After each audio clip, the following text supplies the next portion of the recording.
Thanks for downloading a 3CR podcast.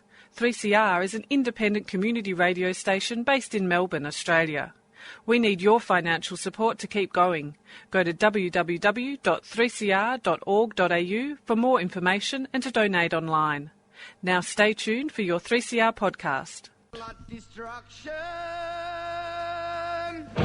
sorcerer of death's construction, in the fields of bodies burning, as the war machine keeps turning, death and hatred to mankind, poisoning their brainwashed mind. Welcome to the Anarchist World This Week, broadcast across Australia on the National Community Radio Satellite. Listen to the Anarchist World This Week, Australia's sacred cow slaughterhouse. Listen to analysis of local, national, international events. Listen to analysis you'll never hear anywhere else.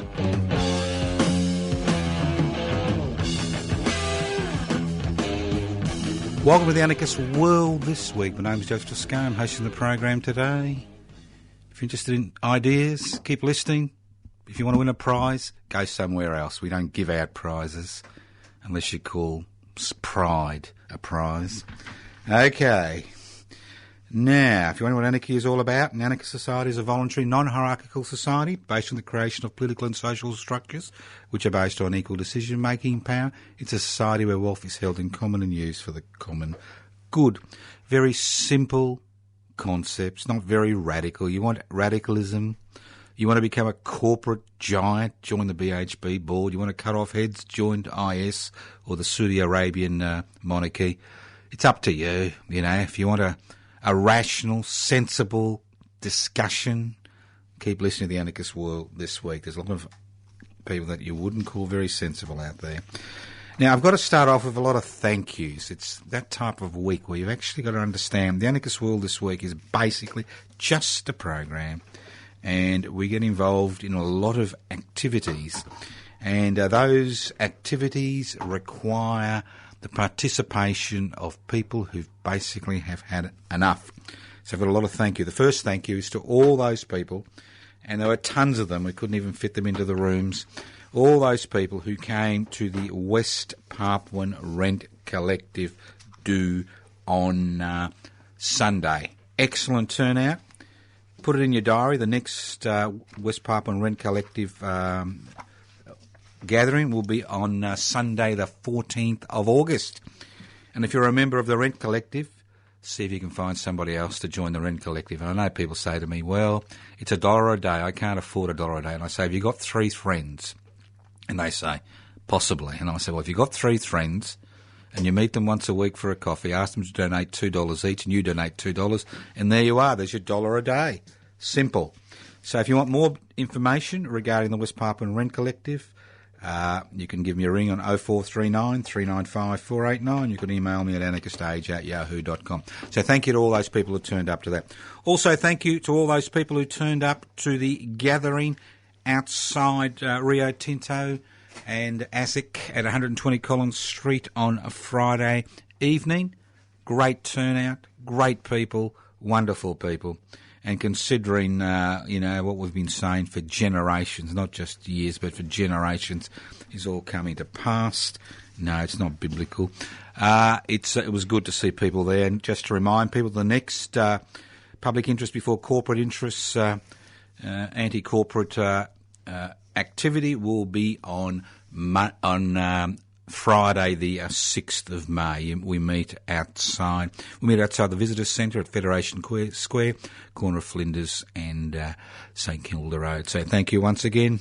Now, those of you in the rest of Australia who are listening to all these things and saying, wow, look at all these things that are happening in Melbourne. Well, they can happen in your part of town. You can organise it. It doesn't take much effort. What it takes is a little bit of initiative. In this country, we have too many people saying somebody should do something about that. It's a huge tribe here in Australia. And then we've got the gunner tribe, even bigger. I'm going to do this and I'm going to do that. Well, if you're going to do this and you're going to do that and you're waiting for somebody else to do it for you, it's never going to happen, and you'll be stuck with Foxtel for the rest of your life and YouTube. What a fate. What a fate. Foxtel and YouTube. I can't believe it. Yeah, there are people like that. They tell me. I haven't met any, but they do tell me. Now, how are we going to thank you? We've done the West Papuan thank you. We've done the, the anti-corporate thank you. Oh, yes. I'd also like to thank all those people who on Monday took the time out to come to the Supreme Court in Victoria to give me a little bit of personal help or assistance, a bit of solidarity. Interesting case. Now, unfortunately, some people came in the morning at the very last moment, the Friday afternoon before the court case. The trial was changed to 2 p.m. and the venue was changed, and a number of people came and had to go, but a number of people continued to hang around and waited till 2 o'clock. It's an interesting case. I mean, it's not a huge thing, but it's an interesting case. It was the Supreme Court of Victoria. I basically took the Magistrates Court of Victoria and the Australian Electoral Commission to court, to the Supreme Court, claiming I had been denied procedural fairness at a Magistrates Court decision. The Magistrates Court, I was trying to submit a constitutional argument against compulsory voting, or against Section 245 of the Australian Electoral Act. Had been to the Magistrates Court on 4 separate occasions. A number of submissions had been made, at the request of various magistrates. And the fourth magistrate I came across basically said, I don't have the power to look at a constitutional issue. Was quite vigorous about it. Had a bit of a vigorous debate, and I felt I was going to let it go to the keeper. And I thought, nah, this is crap. This is crap. No magistrates court should behave in this manner. So I had a look at the transcript. Found out that it was I fought that the magistrate was wrong. Took the case to the Supreme Court about a year ago. Went through 2 phases, and the final phase, the trial, was on Monday. It was good to see so many supporters there, and the judgment will obviously be up on the net in the next few days. But the Judge McDonald, Supreme Court Judge McDonald, made a number of orders. One, that the magistrates' orders from June 2015 be squashed, because obviously the magistrate had erred in law and denied me procedural fairness. 2, he ordered the matter be reheard at the Magistrates Court, although the Australian Electoral Commission, their barrister, was very keen to have the matter finalised in the Supreme Court, because if it had been finalised in the Supreme Court, I would have been denied the possibility of raising the constitutional arguments I wanted to raise 18 months ago when this matter first went to the Magistrates Court. So the case is still alive if they wish to continue to pursue it. And thirdly, I was going to be awarded costs, but I waived costs because obviously I'd done all my own legal work and was representing myself, and I waived costs for 2 very good reasons. One, if the costs were directed against the Magistrates Court, the Victorian taxpayer would have to pay the costs, and if the costs were awarded against the Australian Electoral Commission and the Commonwealth Prosecutor's Office, well, the federal taxpayer would actually have to pay the costs. So I waived the costs, although I was entitled to costs. So it was an interesting case. It will continue. But most importantly of all, I'd like to thank the 20 people or so who made the effort to be there. It's always good to have a full court in these situations. So thank you very much. So I think that's about the end of the thank yous. As I said, it was quite an interesting week last week, but every week is interesting in the life of a radical activist, because that's what radical activism is all about, isn't it? It's about ensuring that we use every legal, peaceful mechanism available to us to ensure that the rights of the individual are put before the rights of the state, and most importantly of all, to ensure the Commonwealth is enjoyed by the people of this country. Now, for decades, in the anarchist world this week and before that, the encounters with the third alternative, which was the precursor to the anarchist world this week. I mean, I've been broadcasting through this radio station for 39 years, initially through the encounters with the third alternative, and in 1989, when the Berlin Wall collapsed and the communist experiment collapsed, the program was changed to the anarchist world this week. And I think over the last decade or so, it's been heard not just at community radio station 3CR in Melbourne, but across the country via the wonderful folk at the Community Radio Network, who broadcast the program across Australia through a number of their radio stations who volunteer to take up the program The Anarchist World this week. And the whole purpose of the program is basically to ensure that not only that we actually analyse what's happening, but to actually paint a future, build a future, paint a future. I mean, we've got 25 million people living on a continent, and you know I say it every week, and it's quite extraordinary how many problems we have. And it's quite extraordinary that through the last 4 decades we've gone through a revolution which has changed the thinking of Australians, a revolution which has been based on, as I keep saying, deregulation, privatisation, globalisation, corporatisation, very fancy words, which basically means giving the green light for that small section of society that owns the means of production, distribution, exchange and communication, the 1%ers, the corporate squatters, to basically do what they like, not only usurp the power of Parliament, but deny us access to the Commonwealth of this country.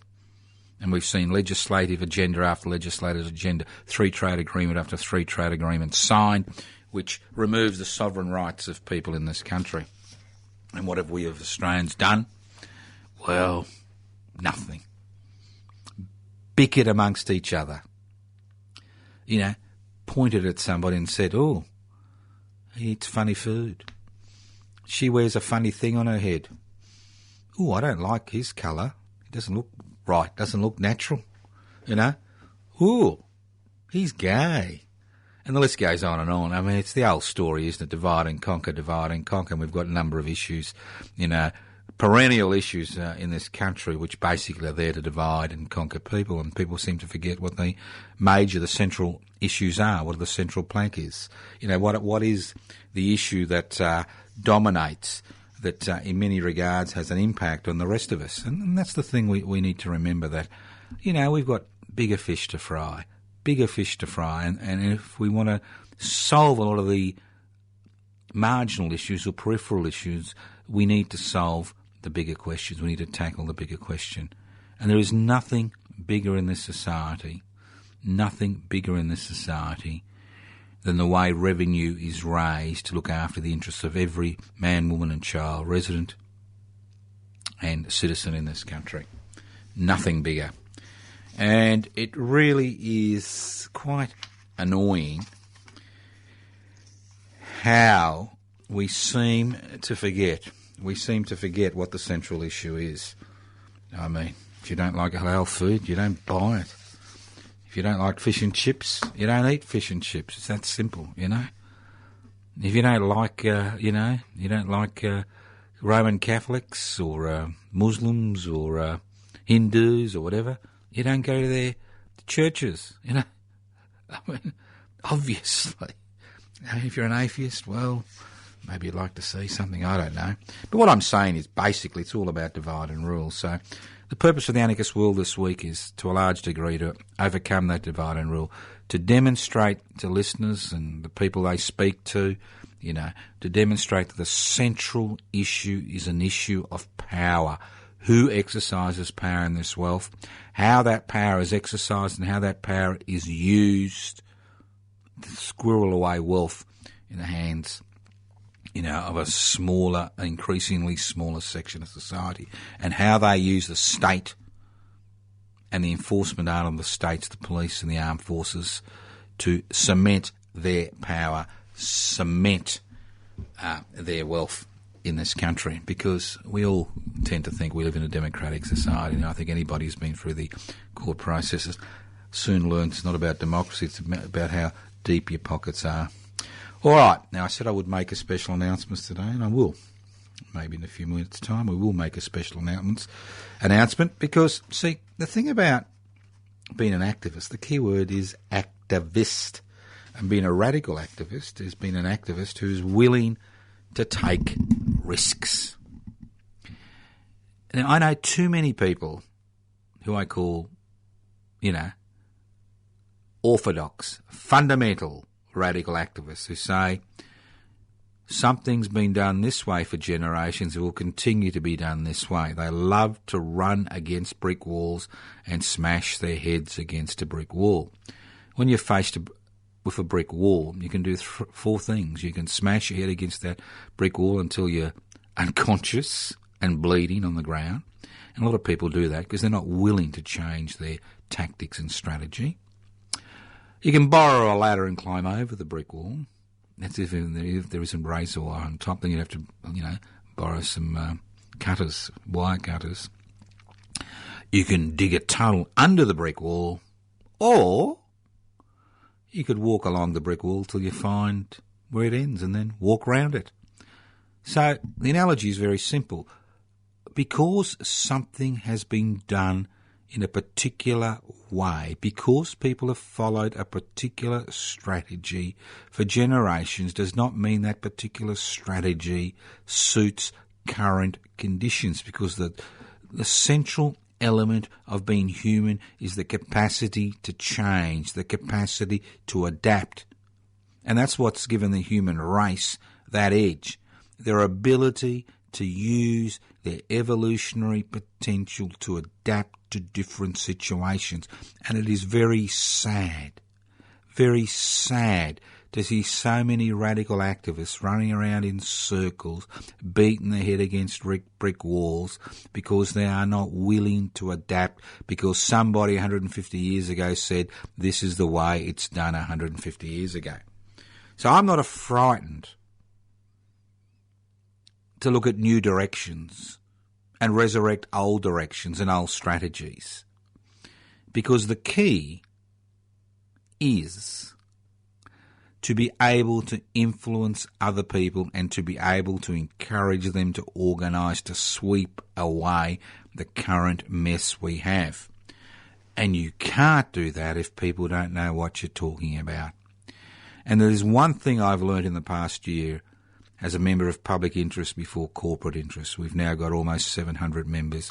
And there is one thing I've learned through the street work is what we think is gospel, other people think we're talking in tongues. They have no idea. This deregulation, privatisation, globalisation, corporatisation revolution that has swept this country over the last 4 decades has fundamentally changed people's assessment of what they see and what they think and what they believe. 24 hours a day, 7 days a week, 365 days a year, 366 days in a leap year, we have the same corporate garbage, the same corporate vomit, there. And unfortunately, most Australians now have forgotten how we reached this situation where there was universal health care, where there was free universal public education, where there was public infrastructure. And the list goes on and on. Even the word public means nothing to the majority of people. They don't even know what you're talking about. And when you use the word corporate, they have a minimal idea of what you're talking about. And that's because it is not part of the vernacular. It is not part of the discussion. Nobody is willing to upset the corporate squatters. Nobody is willing to upset the investment class, those Australians with the disposable income who are quite happy to legally minimise their contributions to society through the taxation system. It's all too difficult. So people tend to hide away. Watch a bit of sport. Go on YouTube. Find a bit of porn on the net. Fill in the time between birth and death with useless, repetitive activities that really have no impact on anybody, anything, except, some corporate, Murdoch type pocket. So it is a real challenge, and people say the left is dead. Well, the authoritarian left is dead, decomposing, never to be resurrected. But that desire for human freedom, that desire for equality, that desire for a fair go, that desire to create a society where everybody has access to the fundamentals is still there, because everybody who lives in a capitalist society knows the difference between destitution and a reasonable life is 6 weeks' wages. 6 weeks' social security benefits. 6 weeks' wages. Everybody knows that. Everybody knows that. And that's the situation that we face on a daily basis. So, I can wax lyrical. I can tell you that Mr Turnbull is having major difficulties, not because of the Labor Party, but to a large degree because of the corporate-owned media, especially the Murdoch media, and the Abbott-led forces who would prefer to lose an election than allow Turnbull to get his mildly reformist agenda into the legislative arena. And that's Turnbull's problem. That's why he's polywaffle. That's why he's the man who can't do anything, because he has no control of the party. He was elected into that position because he was the attractive picture on the cigarette box, on the cancer box. He was the beautiful picture on the cancer box. And when they smoked a Turnbull, people would forget that a consequence of smoking a Turnbull is the possibility of emphysema, chronic bronchitis, and lung carcinoma, because it looks so nice. But he's got no capacity to change the contents of the cigarette box. He hasn't got the capacity, and that's why the Liberal Party looks like it's dithering, because he's fighting on two fronts. Now, I'm not making excuses for him, I'm just telling you the reality, and people need to understand the reality. We have a group of people in this country who've who've benefited extraordinarily from the neoliberal revolution. We now have 1% own 40% of the wealth, and 40%, the bottom 40%, that's economically, when I say bottom, economically own 1% of the wealth. We've got 7 or 8 people who own more than about 25% of the rest of the Australians. It's just an extraordinary situation which should never have been allowed to occur. We have people who are so powerful they dictate parliamentary policy. That's why corporate Australia, despite the revelations which we all knew in the Panama Papers, it's as if it's news. We all knew that. We all knew that these bludgers, let's call them what they are, bludgers and leeches. That's what they are. They're nothing more than bludgers and leeches, squirreled away their wealth in these offshore accounts. We knew that. We've known that for generations. We've known for generations that corporate Australia legally pays no taxation. We know that companies, multi-billion-dollar companies like Chevron, paid $245 tax last year. We know that Murdoch and his companies pays minuscule taxation. He received an $886 million tax refund in 2013. We know that 21st Century Fox, his other entertainment arm, pays less than 1% tax. We know that the Australian Murdoch's sheltered intellectual workshop, for neoliberal acolytes, hasn't made a profit in 50 years. Hasn't made a profit, that it's subsidised in order to determine the political debate. And all those of you who tell me, well, it's over for newspapers. It's not over for newspapers, boys and girls. And I'll tell you why. Because radio, television, the internet, and the Twitter stream takes its direction from what appears in a newspaper that day. The agenda chops and changes on a daily basis. I'll give you an example, simple example. Now, there's a rag which I usually disinfect my hands to read. That's the Murdoch's Herald Sun in Melbourne. It's contagious. It's got a lot of contagion in it. But when I have a coffee, there's a free copy there, and I like to glance at it. And I glanced at it on the 6th of April, and it was fascinating. Now, what's the big news? The big news is the Panama Papers, the leakage of the Panama Papers, and the fact that, this is not all of them. It's just a fraction. There are many of these schemes around the world. Let's not forget, it's not just the $25 trillion with these people have scribbled away. But it's a fraction of what's happening in the world. A fraction. These type of corporations and legal firms, that help the drug dealers, the corporate moguls, to squirrel away their funds. There's dozens of them around the world. So that's big news, huge news.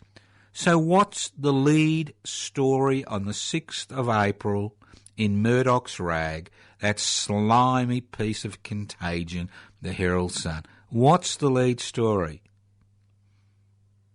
You know what the lead story is? 2 pages, front page, second page. The fact that trade unionists had the gall to hand out leaflets. I'm laughing, I'm sorry, this is real. I haven't made this up. I don't want you to buy a copy of that shit, but, if you're in a cafe or on the net, have a look at it. Trade unionists had the gall to hand out leaflets outside AFL matches. Oh, the audacity of those criminals handing out leaflets. And on page 6, we have about a tenth of a page on the Panama Papers, and you know why? Because obviously the Panama Papers are the problem, cause problems for the Murdochs of the world. And that's the dilemma, isn't it? You have corporate kingmakers. So what can we do about it? Well, we can have comedy skits about it. We can laugh about it. We can talk about it as everything that our parents and grandparents and great-grandparents fought for in this country is legislated away.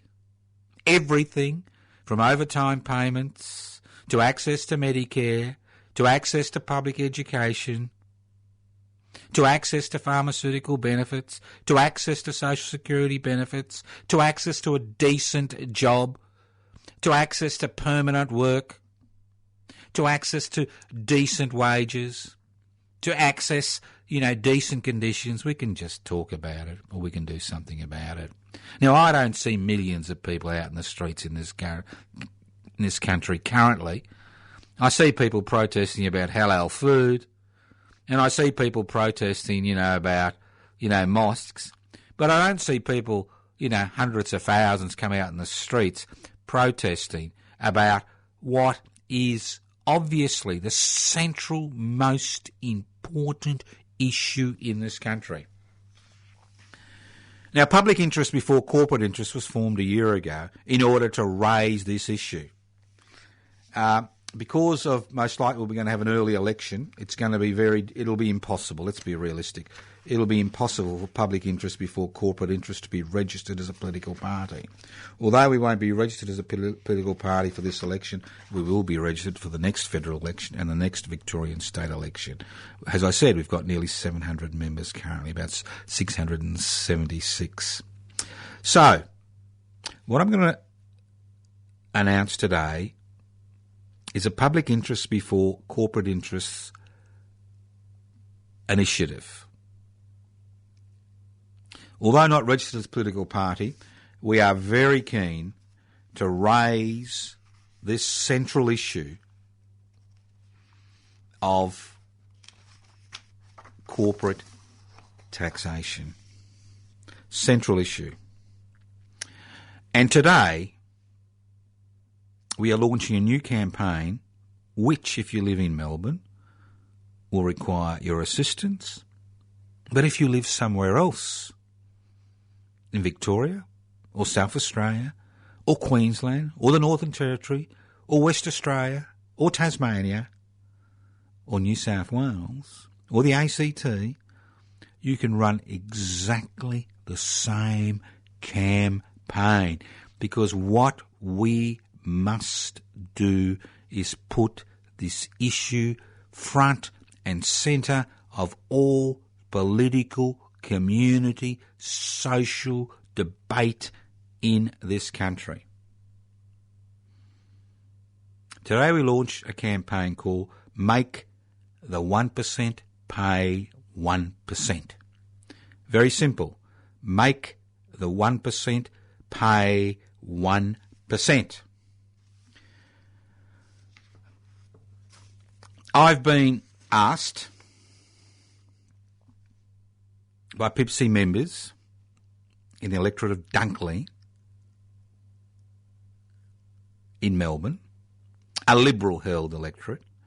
We're not like the Greens and go out and, fight amongst each other, try to steal seats from the Labor Party, three-cornered contests.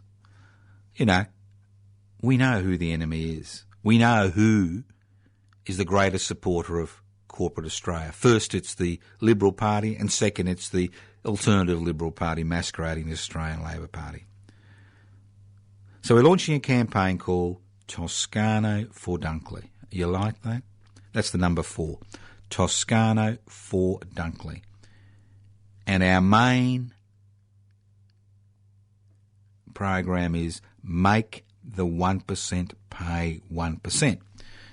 Now I can see you saying, well, what's all this about? Well, it's a tilt at the electorate of Dunkley, the federal electorate of Dunkley, which has been held by the Liberal member, Mr Bruce Bilson, for the last 20 years. And as Mr Bilson is now retiring, this makes Dunkley a marginal seat. We are not there because we think we are going to win the seat of Dunkley. But we are there to highlight the need for the political debate to change. We are the people we've been waiting for. And we are the people we've been waiting for, and we are waiting for you to assist us in any way you can to highlight these issues. And this is the campaign, and I'll go through it word by word and then give you information about it. This is the campaign. At this federal election, you, as a Dunkley elector, and you can actually put in any electorate you like if you're willing to run a similar campaign, that electorate. At this federal election, you as a Dunkley elector have a real choice. You can vote for the same old parties making promises you know they will never keep, or you can vote for independent candidate Dr Joseph Toscano. That's me, yours truly. Made from the same mould as the early 20th century radical activist Louisa Dunkley, after whom the electorate of Dunkley is named after. Now, I didn't write some of these words, so I apologise for this.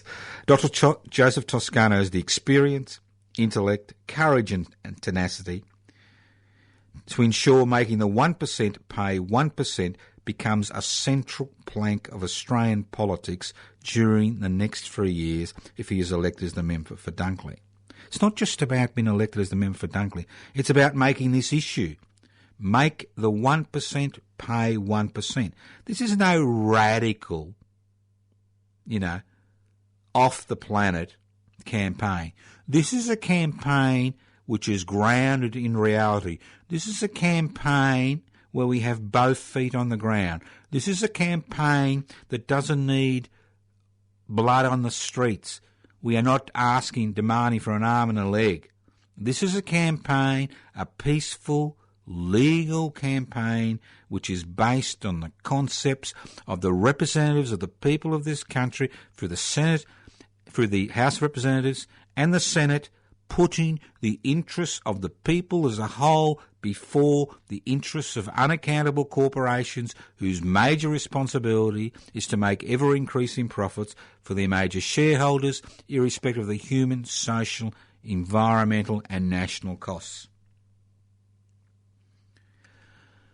Over $150 billion per year. That's right, not million.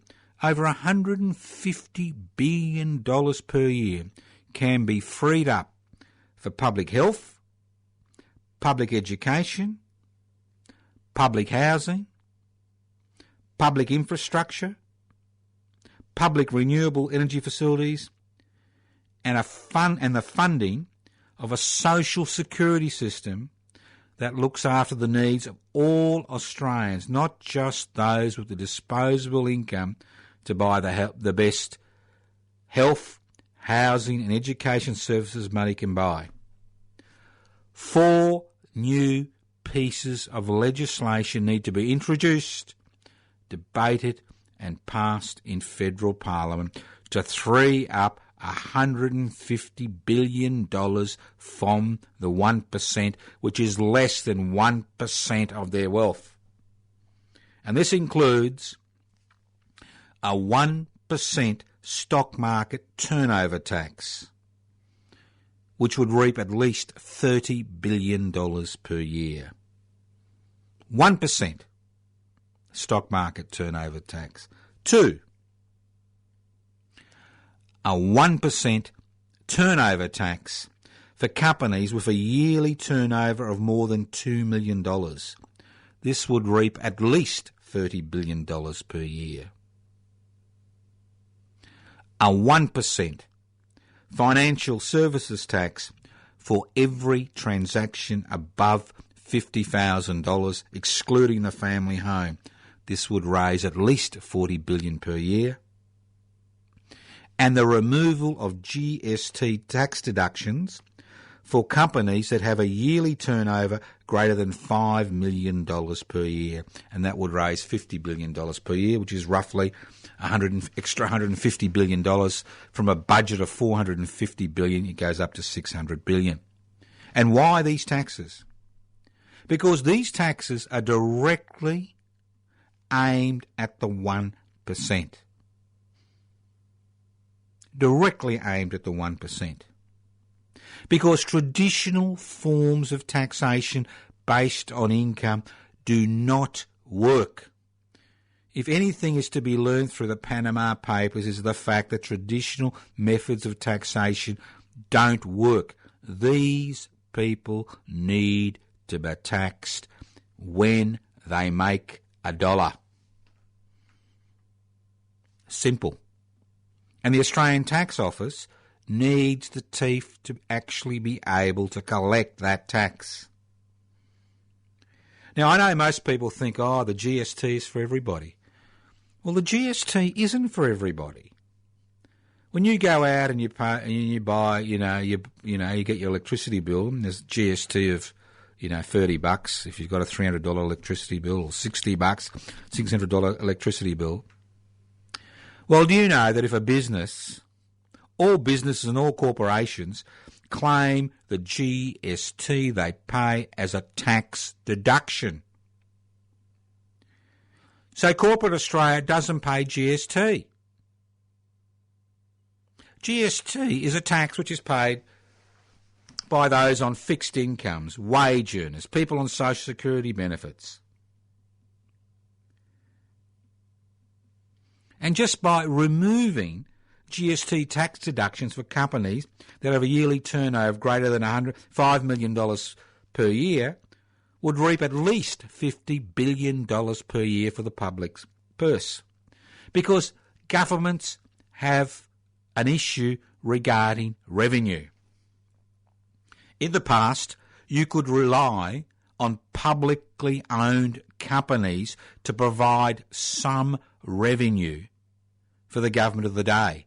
Today, after 40 years of privatisation, there are no public companies left which are returning money to the Treasury to be used to look after the needs of Australians. None. Nil. Zilch. So it has to rely on taxation revenue. And using traditional taxation methods to hit the corporate class, to hit the 1%ers, to hit the investment class, the 15% of Australians who rely on this country's investor-friendly laws to legally minimise their taxation contributions to society, leaves the burden on pay-as-you-earn taxpayers and people on social security benefits. Because you've got people on social security benefits paying GST. Or you've got corporations paying no GST, claiming it as a tax deduction. And the important thing to remember is that these 4 simple measures, making the 1% pay 1%, not only provide massively increasing funding for public services, a 35% taxation increase per year, it will also allow the 5 million small businesses that employ more than 8 million Australians to compete against corporations that today illegally pay minimal, if any, taxation. As a small business, how can you compete against a corporation that pays no taxation legally? How you can, if you find yourself in one of these shopping complexes, how difficult it is to make a profit when you're dealing with corporations that own these shopping complexes which screw that small business. And the tragedy is most small business think their poorly paid employees are the major issue. And it's the same in the agricultural sector. Most farmers, small farmers, think it's their employees that are the major issue. Their employees aren't the major issue. The major issue is that small section of society that owns the means of production, distribution, exchange and communication that has usurped the power of Parliament, that lords it over us. That's the major issue. It's these 24-carat bludgers is the major issue. It's not somebody rot in the social security system. It's not people who've worked all their lives and now have got a pension because they didn't have enough superannuation savings because of their minimal wages all their lives. It's not people on disability support pensions rotting the system.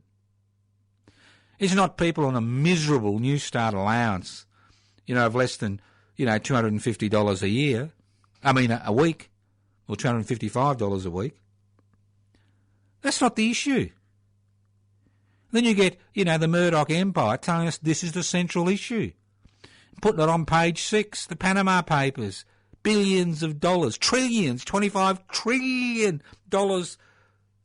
offshore in some pathetic little corporation, little company in Panama, directing it across the world. It's just extraordinary.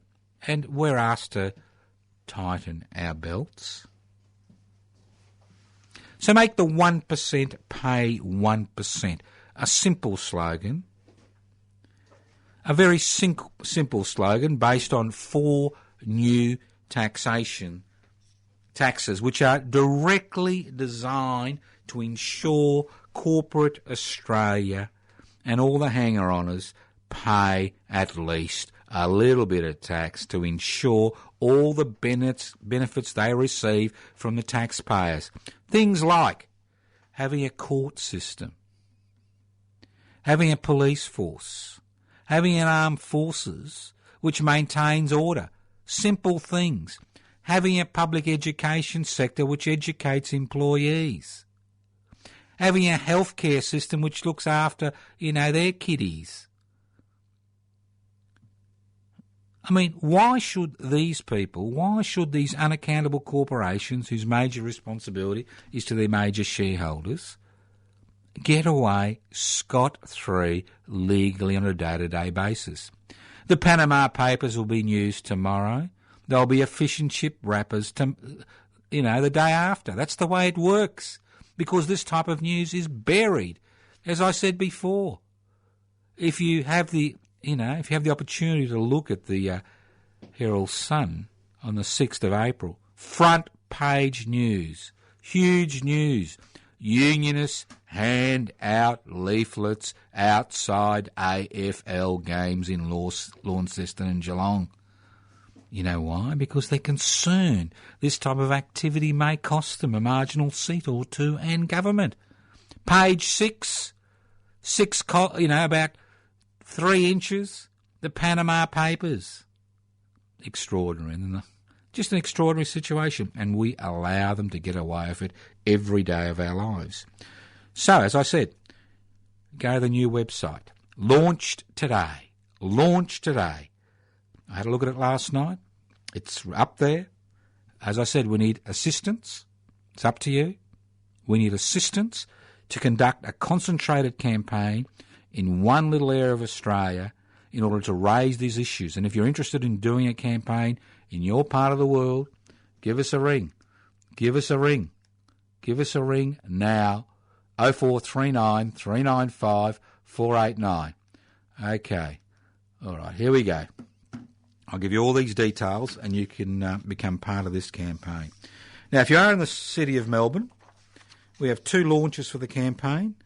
Now, Public Interest Before Corporate Interest is having a picnic on the Sunday the 10th of April at 11am to 2pm on the Hastings foreshore, opposite Restaurant 227 Marine Parade. You'll see them up there on the Hastings foreshore.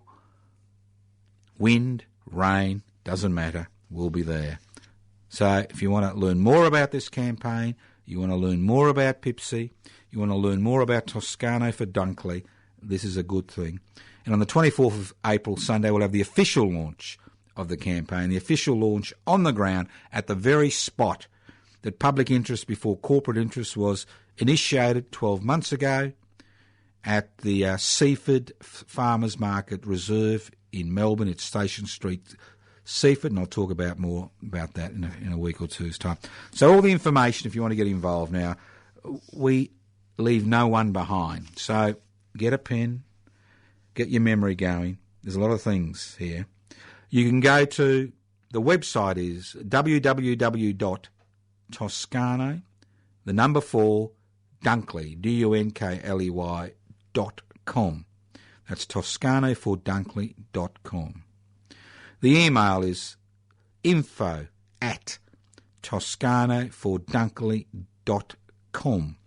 There's even a Facebook page. God, we've become illiterate. Facebook page, www.facebook.com/Toscano for Dunkley. And we even got a Twitter, which is starting today. Twitter.com/Toscano for Dunkley. And if all this leaves you cold and you're not interested in the internet, you can leave a message on 0439 395 489. 0439 395 489. You can write to us at Post Office Box 20, Parkville 3052. Post Office Box 20, Parkville 3052, and we'll send you all that material. You can also go to the Pipsy website, Public Interest Before Corporate Interests, Public Interest Before Corporate Interests, pipsy.net, the Facebook page, Public Interest Before Corporate Interests. You can, there's a lot of things, but as I said before, you find all this, you're not interested in this, fine. But it doesn't really matter at the end of the day. You can YouTube yourself to death. You can read the Murdoch papers to death. You can watch pornography till your eyes go square.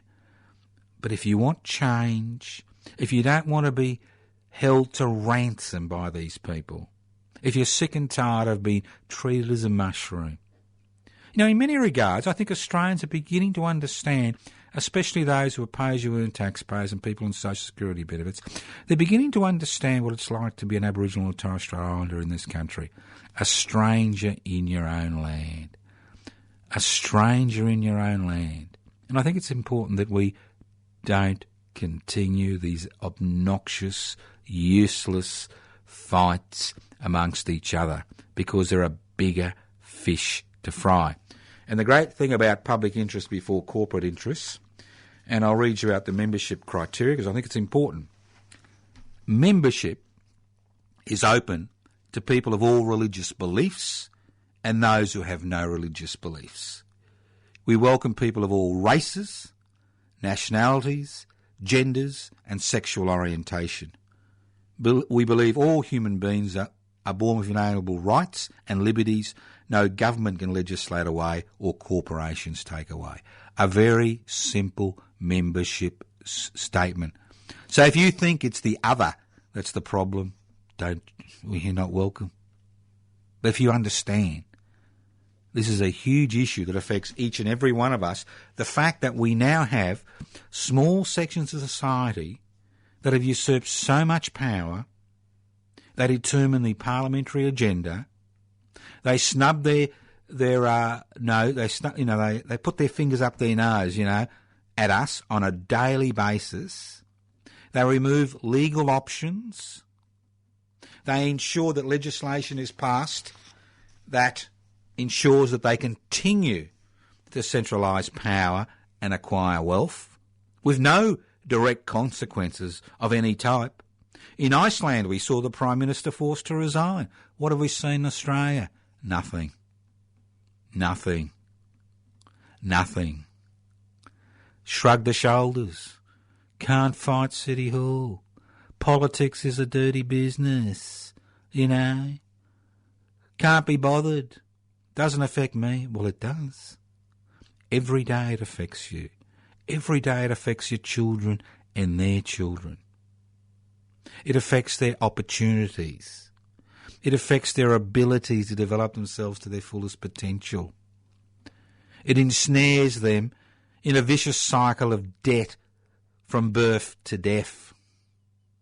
It ensures that the three main occupations of the good citizen is to consume, defecate and die quietly. And the key word is die quietly without making a fuss. And that's why it's important not just for this election, but for the next few years, if not the next decade, that we put a flag in the ground and say enough is enough. No more, no further. That we want the deregulation, privatisation, corporatisation, globalisation revolution. We want to roll it back. Roll it back. We want to ensure that the Commonwealth is used for the common good. We want to ensure that power remains in the hands of the people. And I'm not talking about ultimately through a representative democratic system where power is usurped by those with wealth and influence, but talking about a system where legislation can be initiated by citizens through citizens-initiated referendums. Ensure a system based on direct democratic principles, which is based on delegation, not representation, and the list goes on and on. As I said before, and I say it every program, the ball is in your court. You can let it go out of the court, you can hit it back. It's time that as citizens and residents and as people living in this country, we began to take responsibility for the situation we find ourselves in. We find ourselves in this situation because we believed the garbage that was being peddled during this period over the past 44 decades, that things, if we deregulate, we corporatise, we globalise, we privatise, it'll be hunky-dory for us. Well, it hasn't been. Thank you for listening to The Anarchist World this week, broadcast across Australia on the Community Radio Network. Now, I've got a lot of bits and pieces to tell you. The new website, Toscano 4dunkley.com. Email info@toscano4dunkley.com. Facebook, facebook.com/Toscano4dunkley. Twitter.com/Toscano4dunkley. The Pibsy website, pibsy.net. Facebook page, Public Interest Before Corporate Interest. You can ring us on 0439 395 489. Leave a message and when I get back to you for a day or two, because we're getting a lot of messages, and you can write to us at Post Office Box 20, Parkville 3052.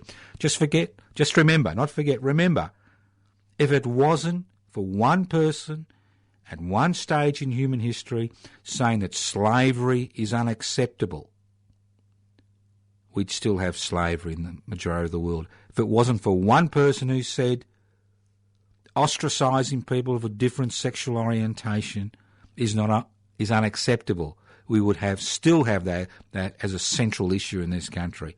If one person didn't say, Indigenous people have no rights because of our behaviour, we would still have that situation. Obviously we have that situation to some degree, but the fact is that one person stood up. So you stand up, make the 1% pay 1%, talk to your neighbours, talk to your friends. If you live in the electorate of Dunkley, talk to us. Thank you once again for listening to The Anarchist World this week on your local community radio station. Listen in next week via the Community Radio Network to The Anarchist World this week. Don't forget the program is podcast, 3cr.org.au, 3cr.org. Evil minds that plot destruction, sorcerer of death's construction. An analysis you'll never hear anywhere else. Anarchist World this week, Australia's sacred cow slaughterhouse, 10 a.m. every Wednesday. Listen to The Anarchist World this week for an up-to-date analysis of local, national and international events.